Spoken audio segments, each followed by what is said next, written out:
তুমি যতই চিরস্থায়ী হওয়ার চেষ্টা করো না কেন এই পৃথিবীতে, কোনোদিনই পারবে না।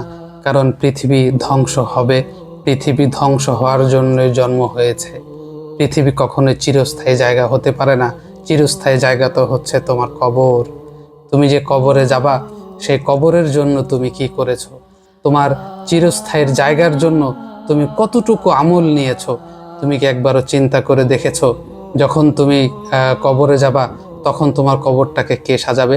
মৃত্যুর পর তোমার কবরটাই হবে সুন্দর ফুলের মতো বাগান, যদি তুমি কবরটাকে তোমার নিজের আমল দিয়ে পরপারের জন্য তুমি কিছু সঙ্গে করে নিয়ে যাও। কখনো কি একবারও চিন্তা করেছো এই পৃথিবী ছেড়ে যখন তুমি চলে যাবে, এই পৃথিবীর মানুষ তোমার কবরের কাছেও যাবে না, তোমার ছেলেমেয়েরা তোমার কবরের কাছেও যেতে চাবে না ভয়ে? কখনো কি চিন্তা করেছো সুন্দর এই পৃথিবী ছেড়ে, এই অট্টালিকা ছেড়ে একদিন চলে যাবা?